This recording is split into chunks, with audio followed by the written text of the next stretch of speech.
Bueno, muchísimas gracias por esta invitación. Es un honor, es un placer y siempre es un orgullo saber que compartimos el interés por divulgar la mejor evidencia, no solamente por el gusto de mantenernos actualizados, sino para transformar la práctica, las prácticas terapéuticas y las prácticas prescriptivas, y ese es el objetivo de la charla que me han pedido hoy que prepare. En ese momento estoy compartiendo la pantalla para iniciar la presentación y quisiera estar segura de que la están viendo.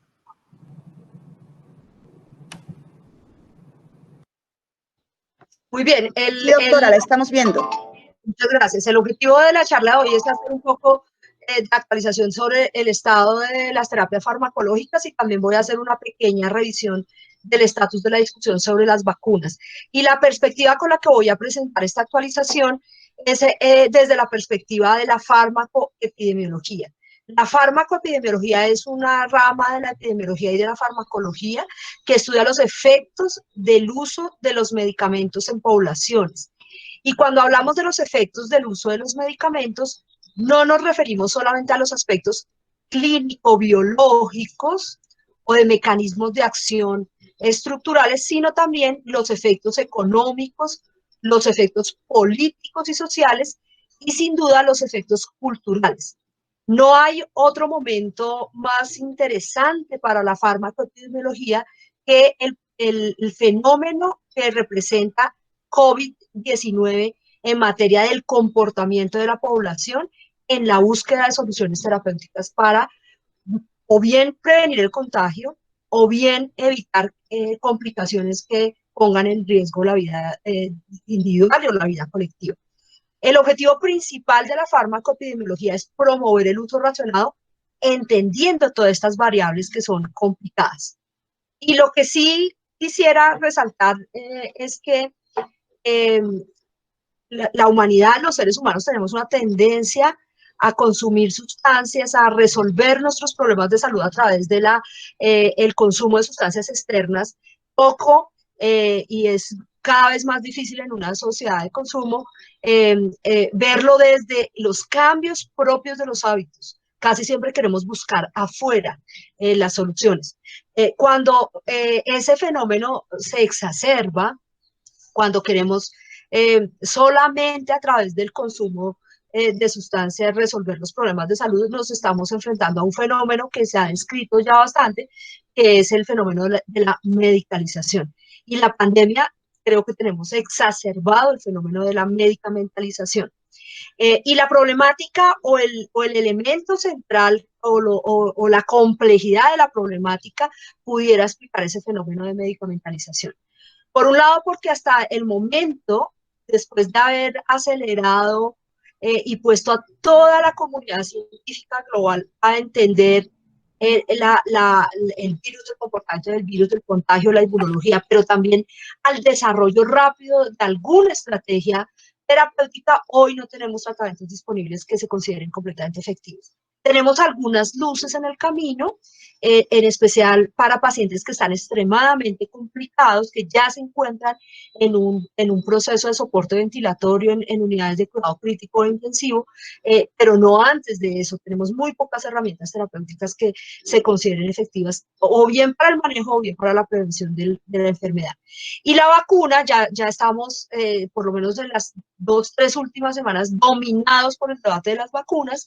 De lograrse, creo que una ganancia de la cooperación y de la colaboración global y de la aceleración de esta investigación es justamente el hecho de que tengamos varios prototipos de vacunas.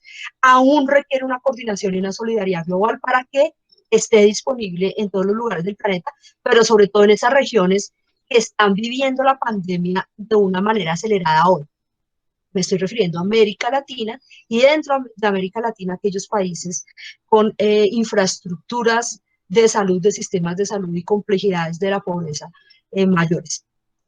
Creemos que la problemática de la medicamentalización también está asociada a que hay poca atención, digamos, la ciudadanía y las personas, incluso los profesionales de la salud, no están atendiendo a un mensaje, al llamado, al monitoreo de la información y de la evidencia, pero a la paciencia, sobre todo a tener paciencia, porque no todo se puede resolver en tan poco tiempo y no podemos asumir que vamos a tener la cura milagrosa en minutos.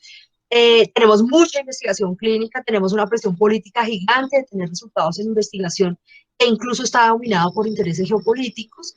Tenemos una avalancha de información no procesada que circula en las redes sociales antes de que se publique formalmente en las revistas de investigación, muchos opinadores, muchos filtradores, y lo que la Organización Mundial de la Salud ha denominado en este momento como la infodemia, una epidemia de información y una epidemia de noticias falsas que está poniendo al traste gran parte de los esfuerzos por mantener contenida la pandemia.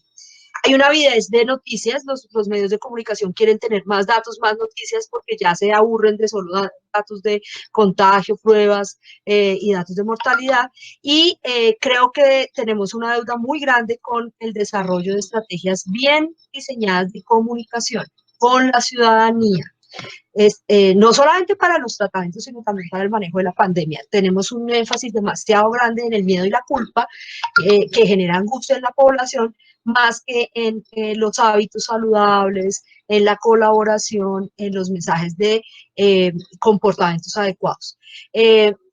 También creo que nos falta un poco de dosis de humildad en el sentido de que intentemos convertirnos en expertos de todo en todo momento y garantizar que podemos distribuir el trabajo, aliviar las cargas, repartir las cargas, delegando o garantizando que aquellos que saben y conocen de cómo transformar la evidencia, procesarla y transferirla para que se vuelva sencillo los mensajes y puedan aplicarse en la práctica cotidiana, deberían ser los que manejan esas fuentes y garantizar que sean expertos independientes, que no hagan parte de ninguna de esta entramado, de esta red de intereses y conflictos de intereses en los que nos movemos.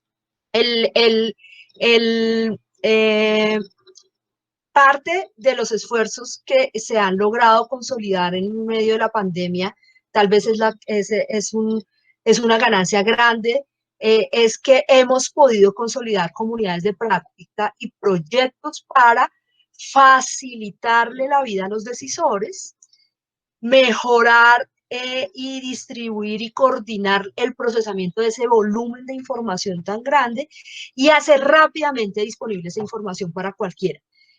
Una de esas estrategias, la mencionaron al inicio de la charla, es la iniciativa DIME.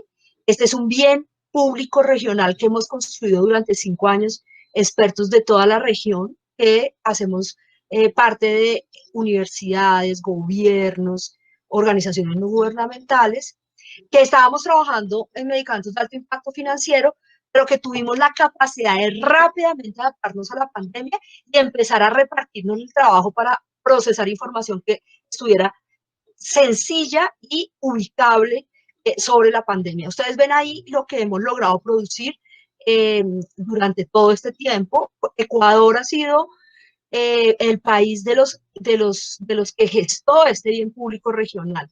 A veces las personas desde los ministerios, el ministerio muy comprometido, otras veces desde la universidad, otras veces desde la práctica clínica, pero ha habido una comunidad de expertos y de funcionarios y de profesionales de la salud que se han movido ayudando a mantener viva esta iniciativa. Es una plataforma que ustedes ven ahí, la página web es proyectodime.info, y ustedes van a encontrar que para no tener que ir a diferentes sitios pueden encontrar repositorios de procesamiento de información sobre COVID en español, por lo menos 10 grandes repositorios. Algunos chilenos, otros de colombianos, otros de Barcelona, otros de la red de centros de información de América Latina. La misma Organización Panamericana de la Salud está produciendo información sintética muy buena. Yo destacaría este botón del micrositio Dime COVID-19 de otros repositorios, pero lo más interesante es que semanalmente hacemos como una síntesis de lo que está pasando en cada uno de los temas para facilitar a su vez la búsqueda de la información.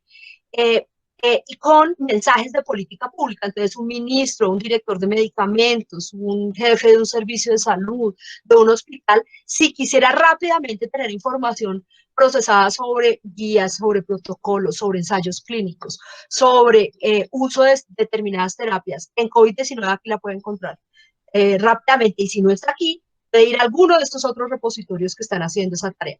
Hemos producido 19 boletines sintéticos, por ejemplo, sobre plasma convaleciente, sobre dexametasona, sobre hidroxicloroquina y sobre las vacunas. Cada cosa, dependiendo del momento, miren que la vida en la pandemia pasa súper rápido, pero la información se desactualiza en una semana. Mientras al inicio de mayo, junio, la hidroxicloroquina estaba en el top, hoy ya está claramente poco recomendada y solamente en algunas ocasiones se están haciendo ciertos estudios para saber en qué lugar puede tener en terapéutica. Lo mismo pasa, por ejemplo, con la ivermectina. Entonces, todas estas cosas las vamos nosotros procesando en boletines sencillos para que ustedes puedan ver rápidamente cuáles son las recomendaciones aceptables orientadas al uso racional de medicamentos. En DIME de la pandemia hemos hecho un especial énfasis en procesar y mantener actualizados los datos sobre cuáles investigaciones clínicas están en marcha en el planeta. Y nos hemos dado cuenta que se ha crecido, se ha acelerado la investigación clínica en el planeta muy fuerte. Tenemos más de 2.000 ensayos clínicos en marcha. Esta infografía, nosotros producimos también infografía en DIME, entre todos, vamos haciendo la tarea entre todos, con estudiantes, con muchachos que donan tiempo, es una colaboración basada en la solidaridad. Hicimos este dibujito para mostrarles los 2.300 ensayos que hay en COVID-19, de los cuales un poco más de 700 de 1.000 están orientados a medicamentos. De esos, el 77% son en síntesis química y el 23% en biológicos. Este era el dibujo a 29 de junio, ahí donde les estoy mostrando la flecha. Al 20 de agosto ya no estábamos hablando de 2.300 ensayos, sino de 3.069. Es decir, en menos de 2 meses aumentó en 1.000 el número de ensayos que se estaban realizando. Y dense cuenta que tenemos un volumen grande de medicamentos que están en evaluación. Al inicio muchos eran cloroquina, hidroxicloroquina, ya muchos de ellos se pararon, pero hoy parte fuerte de los medicamentos que se están analizando son la ivermectina y la hidroxicloroquina, el tocilizumab, el plasma convaleciente y el favipiravir, que es un medicamento de origen ruso antiviral que también está siendo investigado. Ejemplo de ejercicio lo habíamos hecho en abril. Ahí habían más o menos unos 300 ensayos en medicamentos. Dense cuenta la pendiente de investigación cómo va. Y en ese momento, digamos, casi todos estos medicamentos estaban como hipótesis de investigación. Y hoy yo puse ahí flechitas de cuáles habían bajado en interés de investigación, cuáles están subiendo en interés de investigación y cuáles están en asterisco, en rojo sobre todavía lo estamos investigando. Entonces creció el plasma convaleciente, crecieron la investigación y el uso de glucocorticoides como la dexametasona, el remdesivir está todavía en evaluación, lo mismo que el favipiravir y la colchicina. En algún momento yo esta charla la he venido cambiando, pero la he dado en varios escenarios y en algún momento presenté esta publicación que se hizo en una revista internacional que analizaba la línea del tiempo de lo que pasó con hidroxicloroquina.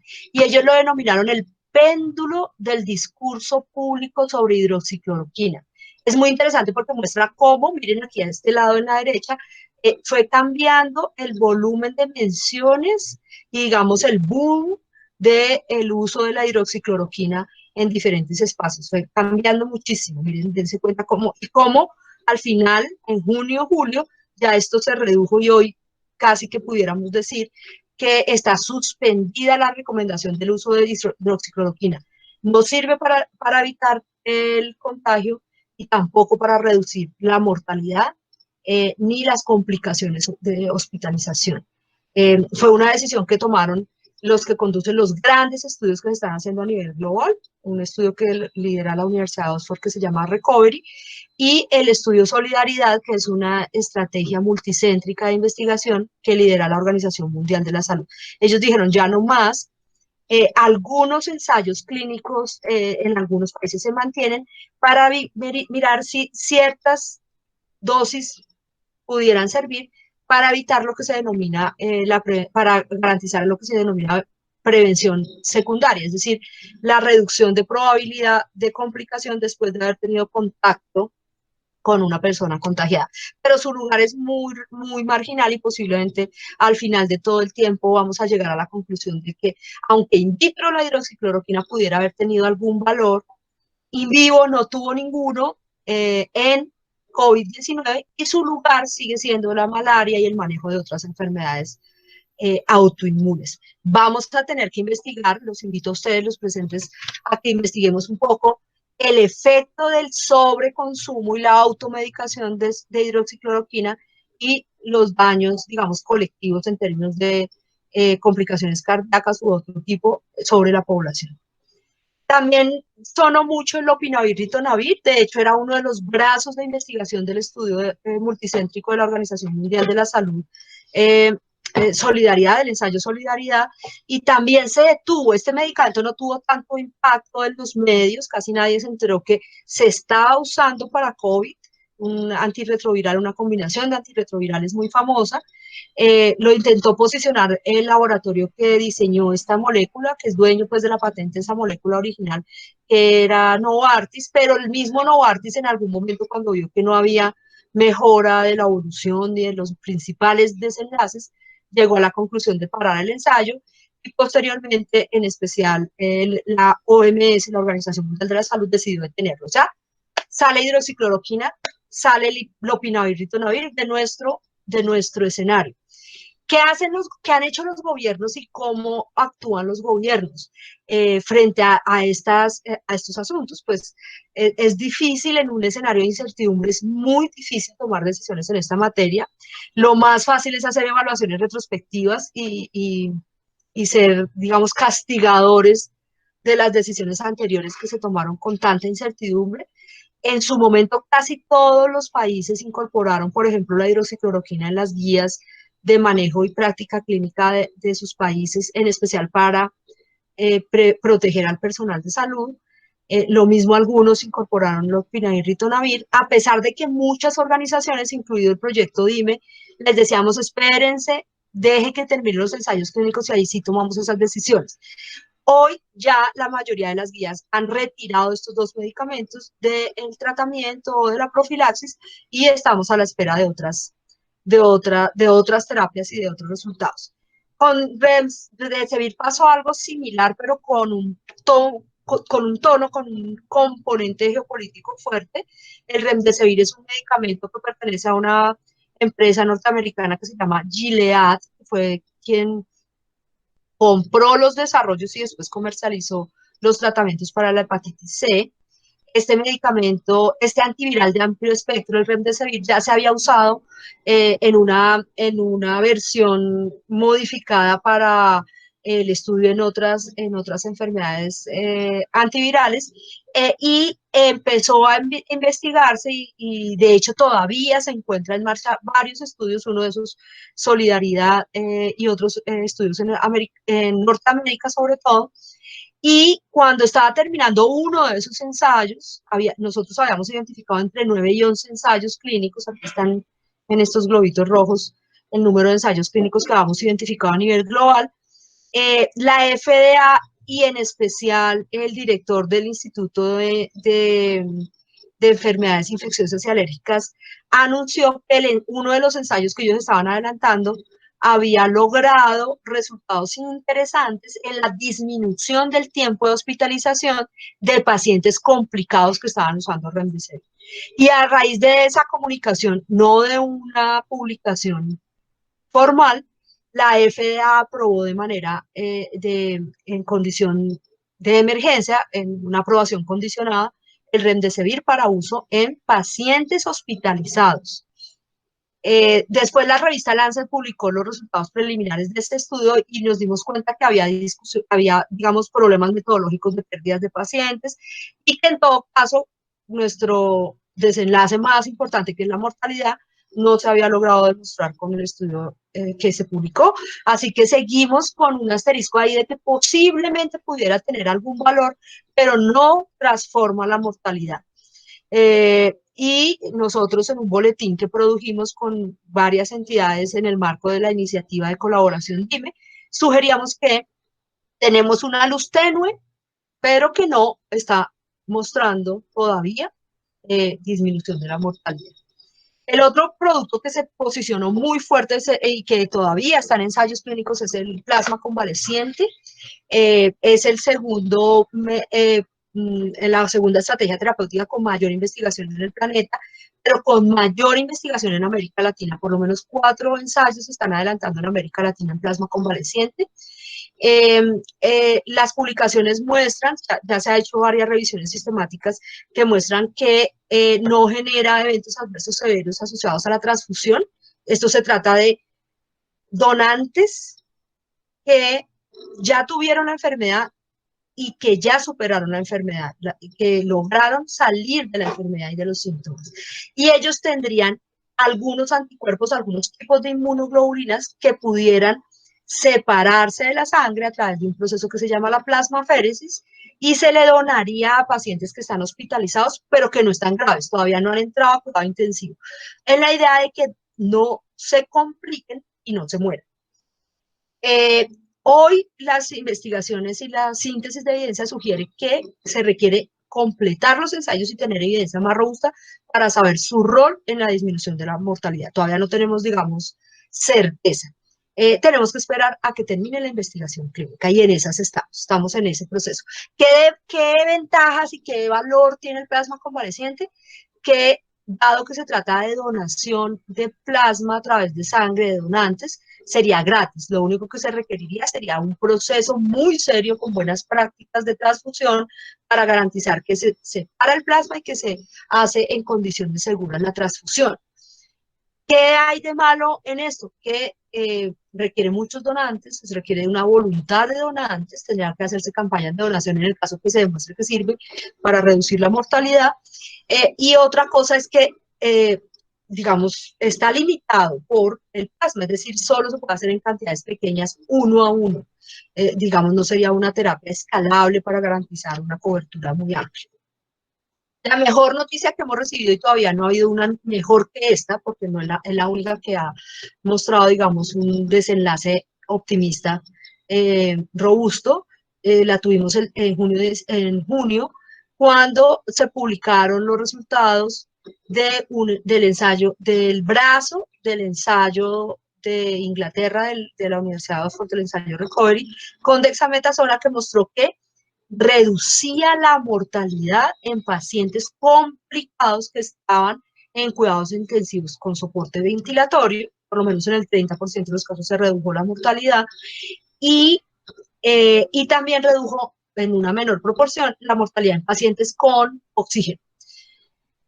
Lo que hizo el ensayo Recovery, que es un ensayo grande, un volumen de pacientes grande estuvo incorporado en este ensayo, es llamar la atención sobre que la dexametasona, si bien servía para reducir la mortalidad en esas proporciones en pacientes hospitalizados y críticos, no mejoraba la mortalidad en pacientes que no tuvieran soporte ventilatorio. Y tiene mucho sentido porque un paciente sin soporte ventilatorio con dexametasona pudiera, al contrario, presentar complicaciones ya clásicas del uso de corticoides sistémicos. Entonces, esa es la precaución más grande. Nosotros dijimos que lo tuviéramos con optimismo y con cautela porque tampoco es claro cómo y en qué condiciones debería garantizarse que se reducen los eventos adversos y la gestión de los eventos adversos de los corticoides sistémicos, las complicaciones renales y de otro tipo. Pero hasta el momento es el resultado más robusto, más sólido, que además inicialmente se publicó en una nota de prensa de la Universidad de Oxford, pero que ya fue publicado en una revista médica internacional, en la revista inglesa digamos, más relevante, la New England Journal of Medicine. El otro medicamento hiperestudiado y que está en este momento en ensayos clínicos todavía es la ivermectina. Un instituto que hace procesamiento de evidencia en Colombia y que es de naturaleza gubernamental, que se denomina Instituto de Evaluación Tecnológica en Salud, el IES, hizo una revisión sistemática y llega a la conclusión de que no debería recomendarse el uso generalizado de la ivermectina, que debería solo usarse en ensayos clínicos hasta saber si realmente cambia el curso de la COVID-19, solo en experimentos clínicos comprobados. La revisión, digamos, está disponible en la página web que les he comentado todo este tiempo. La Organización Mundial, la Organización Panamericana de la Salud también sacó un boletín específico. La Organización Mundial de la Salud excluyó la ivermectina del estudio de solidaridad porque no tenía suficientes elementos para mantenerlo, pero todavía está, digamos, atenta a revisar la evidencia sobre el asunto.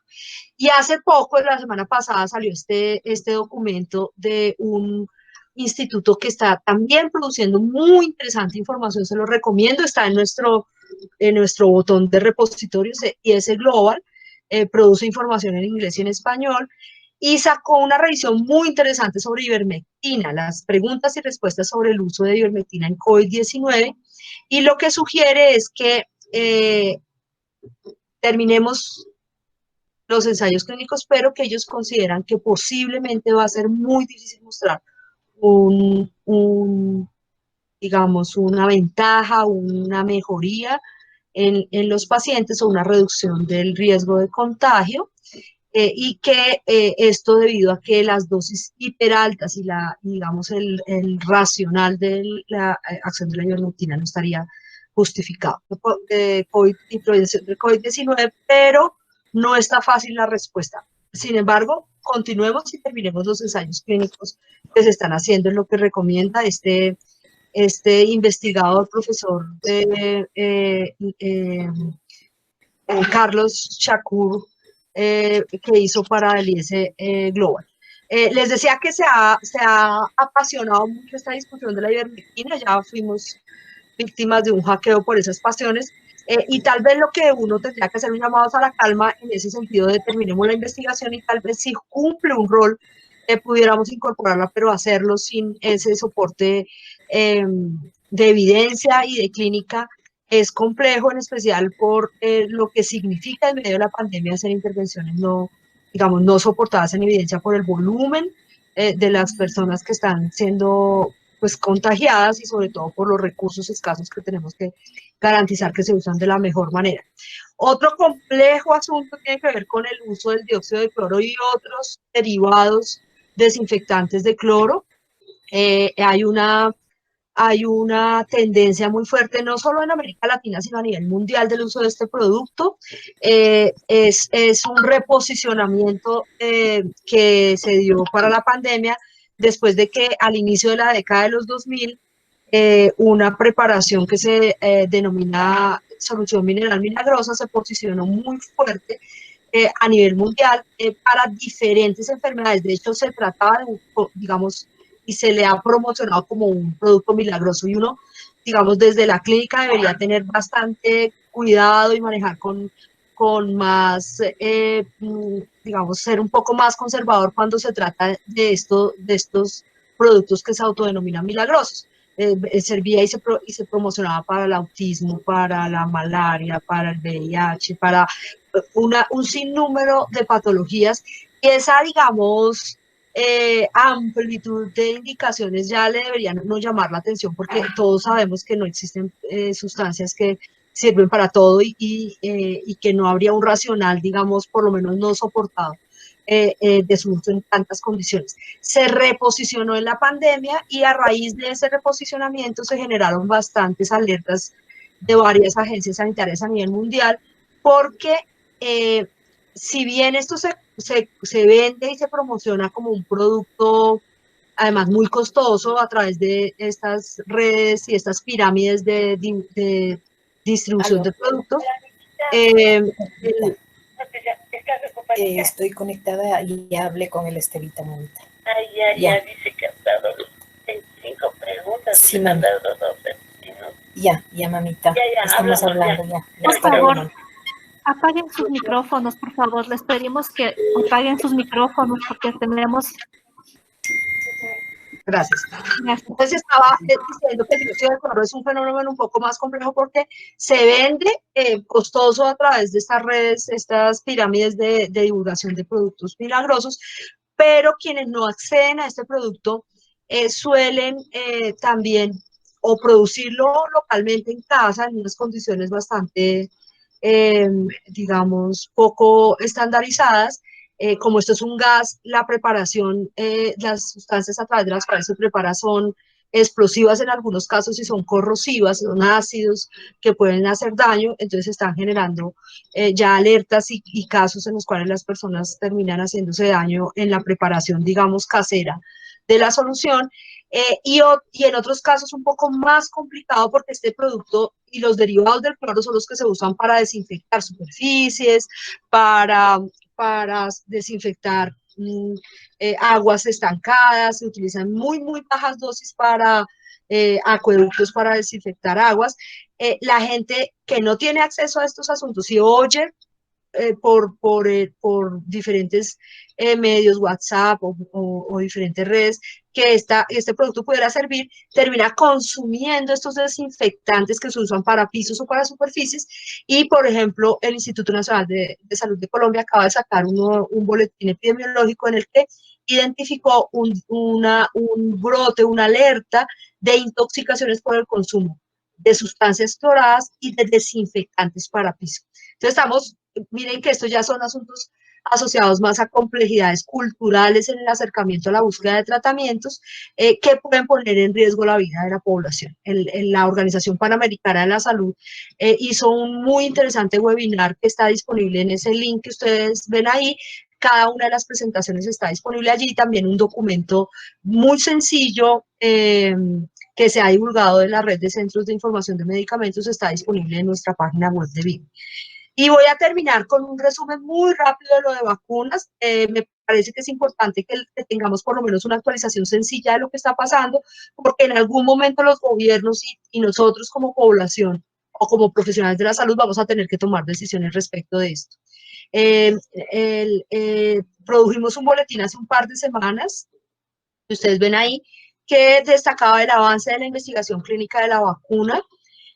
Al momento tenemos 6 vacunas que están en la fase de experimentación clínica, una vacuna desarrollada en alianza entre la Universidad de Oxford y AstraZeneca, una vacuna desarrollada por una compañía de investigación privada farmacéutica que se llama Moderna, en asocio con el Instituto Nacional de Enfermedades Infecciosas y Alérgicas de los Estados Unidos, una vacuna que está producida por el Instituto de Biología de la Academia de Médica Militar China, de la Academia de Ciencias Médicas y Militares China, en conjunto con una empresa que se llama CanSino Biologics, una vacuna producida por una empresa privada china que se llama Sinovac Biotech, y una vacuna que fue muy promocionada por el presidente de los Estados Unidos, Donald Trump, que está producida en alianza entre la multinacional Pfizer, un laboratorio de biotecnología de investigación alemán que se llama BioNTech, y Fosun Pharma, que es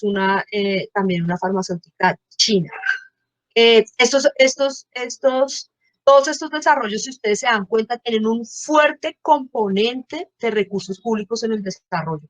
Es decir, es una alianza público-privada entre universidades, gobiernos que ponen la plata y las compañías farmacéuticas que están poniendo también su tradición y su capacidad y su expertise en el desarrollo, investigación y producción. La semana pasada o antepasada se hicieron anuncios, así como Trump hizo el anuncio de la vacuna de Pfizer, también Rusia hizo un anuncio a través de su presidente Putin de una vacuna que ya estaría lista y que ya está saltando a fase de experimentación clínica. Este es el resumen, una rápida revisión, digamos, de infografía, un gráfico de cómo está el estado del diseño de las vacunas. Tenemos diferentes mecanismos tecnológicos para la producción de las vacunas. Miren que este que les mencionaba de Moderna, de Pfizer, del Instituto de Biotecnología de España utilizan una estrategia que es que a través de la modificación o la manipulación de ADN y ARN se introducen en el sistema inmune para tocar proteínas virales claves, se denomina la técnica ADN-ARN. No tenemos vacunas con esta tecnología, estaríamos innovando en términos tecnológicos. En este caso, la de Pfizer también está en esa línea. Hay una tecnología que ya se había utilizado y en la cual se concentran casi todas las vacunas que están así como en el top, estas 6 que les dije, que son los vectores virales que utilizan adenovirus, que son inofensivos, con la información para que después el sistema inmune, a partir de ese vector viral, logre introducirse dentro del virus que tenemos en el contagio o que existe y proteja el sistema inmune, reconozca en especial una proteína del virus para que evite el contagio. Tenemos las clásicas vacunas de virus inactivos que siempre hemos usado desde toda la vida, virus atenuados e inactivos, subunidades de virus y partículas similares al virus. La Sputnik 5 del Instituto Gamaleya, que es un instituto con mucha tradición en el desarrollo biotecnológico, está usando vectores virales, como lo está haciendo la Universidad de Oxford. Tal vez son las 2 vacunas más fuertes que están usando este tipo de tecnología. Se dijo en los medios que la vacuna rusa se había saltado todas las fases de investigación y que ya la había aprobado la agencia sanitaria de Rusia, pero la verdad es que ya había una vacuna que había sido aprobada con aprobación de emergencia por el gobierno chino. Las 2 vacunas son de adenovirus, tanto la china como la rusa. Pero la diferencia, y tal vez esa es la desinformación que circuló en redes, es que la aprobación no se hizo para su uso masivo en todos los lugares del mundo. La aprobación la hicieron los gobiernos de China y Rusia para poder adelantar sus ensayos clínicos con cierta población que ellos van a enrolar de voluntarios en la fase 3. Ellos ya, los de la vacuna china, publicaron en revistas científicas la fase 1 y 2 de sus ensayos y mostraron resultados en inmunogenicidad relevantes, o sea que pudiera, digamos, ser una buena vacuna, y también mostraron que que no tenía una reactogenicidad alta, que era, por lo menos en las primeras identificaciones de eventos, los eventos clásicos de fiebre, de enrojecimiento de piel y molestias musculares, y arrancó su fase 3 enrolando también población de Arabia Saudita, y lo está usando, está enrolando en su ensayo a las fuerzas militares de China. En el caso de Rusia, ellos no publicaron la fase 1 y 2, pero en su página web contaron que habían usado cierto tipo de pacientes que habían respondido adecuadamente, y entraron a la fase 3 con población rusa, que es población en riesgo, los profesionales de la salud y los adultos mayores de 65 años, y están desarrollando la fase 3 con población de Emiratos Árabes, Arabia Saudita y 2 países de América Latina, México y Brasil. Entonces, Sputnik 5 se llama la vacuna de Putin, de Rusia, pues tiene la capacidad a través del Instituto Gamaleya de hacer su producción de la vacuna. El punto es que no sigue las reglas de publicación científica para saber en qué condiciones se hicieron las primeras fases de investigación. Esperemos a que termine la fase 3 para saber cuál es su nivel de inmunidad, cuántas dosis se van a requerir, cuánto dura la inmunidad y qué tanto está representando pues las poblaciones a las cuales va a seguir. Los países, Ecuador, Colombia, todos nosotros vamos a tener que evaluar esas vacunas y decidir si nuestras agencias sanitarias las aprueban y después mirar cómo las vamos a comprar y distribuir o cómo va a ser el esquema de acceso. Tal vez ese es el proceso más difícil. Pero cuando vayamos a evaluar por lo menos estas 6, 7 de las 150, 160 que hay en desarrollo, pues vamos a tener que tener en cuenta los requisitos que se han establecido por la Organización Mundial de la Salud para la aprobación de estas vacunas.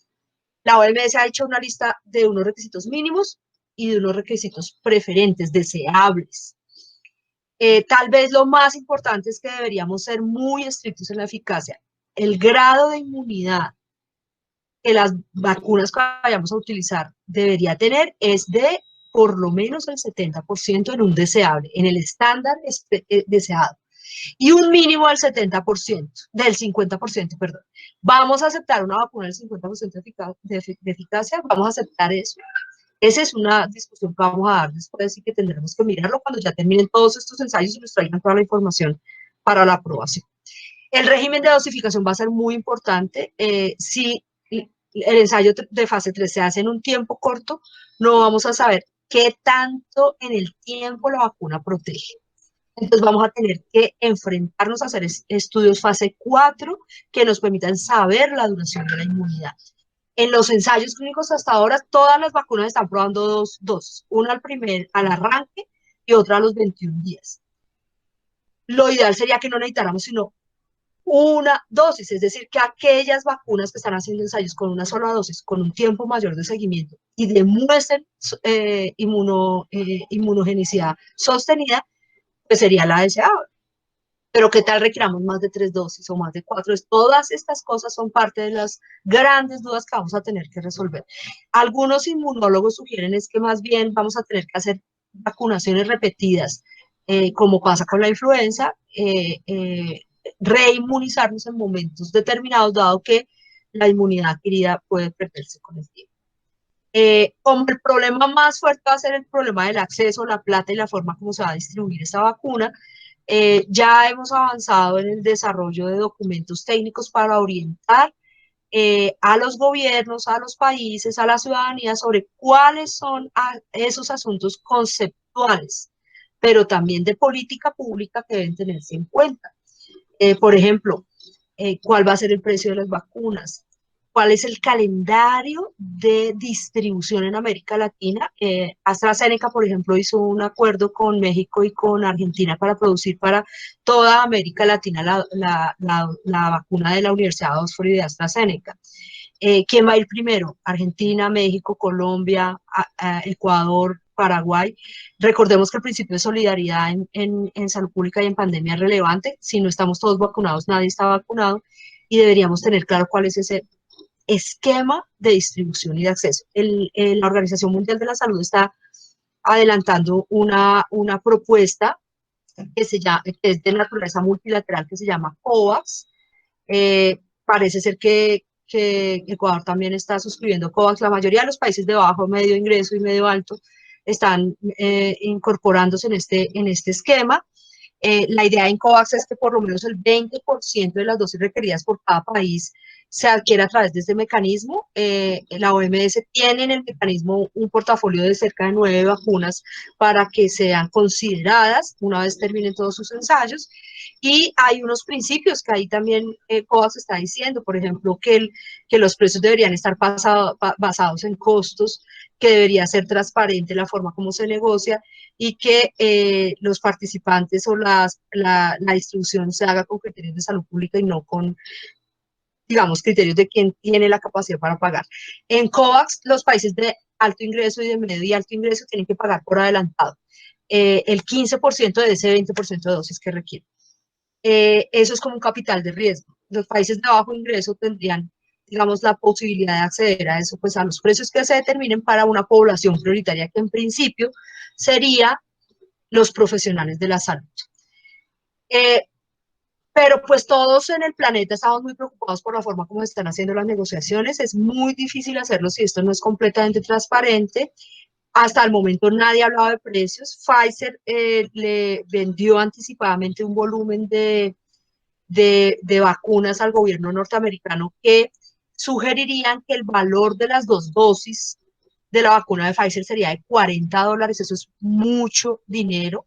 Moderna dijo que no lo iba a vender por menos de $37. Después Pfizer se ubicó en $19, pero por dosis, o sea que $40 el esquema completo. Y Johnson & Johnson, que está en uno de esos proyectos, habla de $10.